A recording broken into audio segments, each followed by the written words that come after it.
Aborder l'exercice 5 et l'exercice 9. L'exercice 5, il s'agit de vérifier que ce déterminant est divisible par 17 sans le calcul.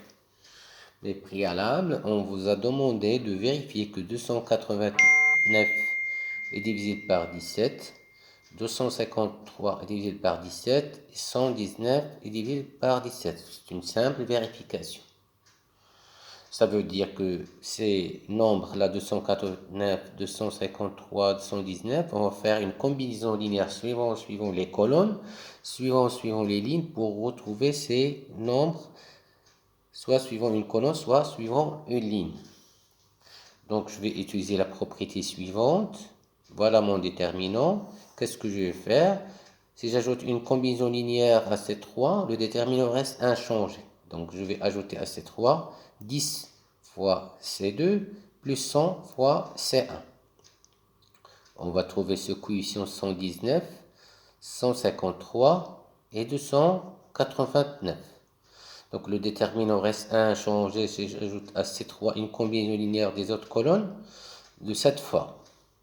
Et là, je récupère delta qui est égal à 1, 1, 2, 1, 5, 8, 17 fois 7, 17 fois 9, 17 fois 17. Et j'utilise la propriété suivante, que le déterminant est linéaire par rapport à C3. Je fais sortir 17 et je récupère le déterminant restant. C'est 1, 1, 2, 1, 5, 8, 7, 9, 17. Donc delta, ici écrit 17 fois un autre nombre. Ça veut dire que 17 divise delta. Donc j'ai utilisé la linéarité par rapport à C3, troisième vecteur colonne. Donc l'écriture montre que 17 divise delta. Maintenant je vais aborder l'exercice 9.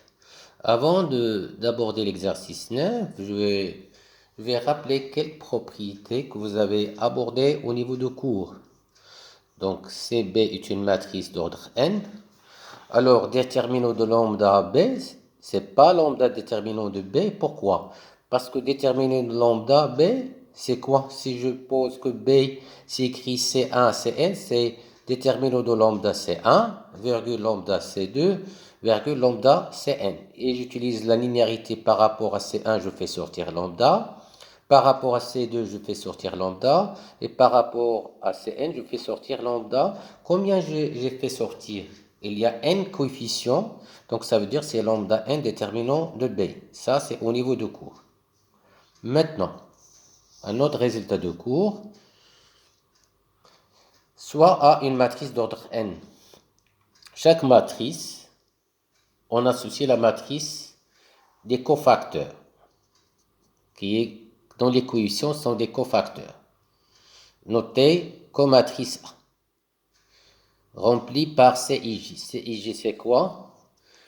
C'est CIJ égale à moins 1 à la puissance I plus J déterminant de AIJ, grand AIJ. C'est quoi AIJ? On a déjà traité cette notion-là. AIJ, c'est la matrice déduite de A en éliminant la ième ligne et la jème colonne. Ça veut dire que c'est une matrice d'ordre n-1.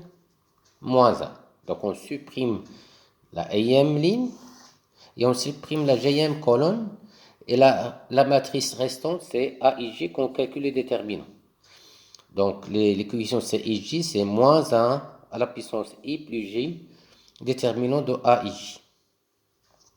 Un autre résultat que vous avez mis dans le cours, le comatrice, ça sert à donner une formule reliant à moins 1. C'est rarement qu'on fait référence, qu'on fait appel à cette propriété.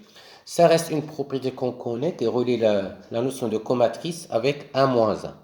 1 moins 1 est égal à 1 sur déterminant de A, le transposé de comatrice. Si je multiplie déterminant de A fois A moins 1, c'est déterminant de A, le coefficient, multiplié par la matrice A moins 1, égale la matrice, le transposé de comatrice A. Donc ce que je vais faire, je vais poser lambda égale à déterminant de A. Et qu'est-ce que je vais faire? Je vais appliquer le déterminant à cette matrice-là et à cette matrice-là. Donc, on va appliquer à cette matrice-là. D'abord, d'accord? Déterminant de lambda A moins 1, comme tout à l'heure, comme A moins 1 est une matrice d'ordre n, c'est lambda n déterminant de A moins 1. Et que le déterminant de A moins 1 que vous avez dans le cours, c'est 1 sur déterminant de A. Déterminant de A, c'est quoi? C'est lambda. Donc, lambda n divisé par lambda, c'est lambda n moins 1. Donc, ça veut dire que c'est déterminant de A à la puissance n moins 1. Les déterminants de transpose et de comatrice, c'est le déterminant de comatrice là. Donc, je rappelle que le déterminant d'une matrice et le déterminant de sa transposée, ils coïncident. Donc, le déterminant de transpose comatrice, je n'ai qu'à remplacer les déterminants de comatrice de A par le déterminant de comatrice de A dans cette formule. Et je remplace déterminant de A fois A moins 1, on calcule son déterminant par sa valeur. Donc, le déterminant de comatrice de A égale le déterminant de A à la puissance n moins 1. Bon courage.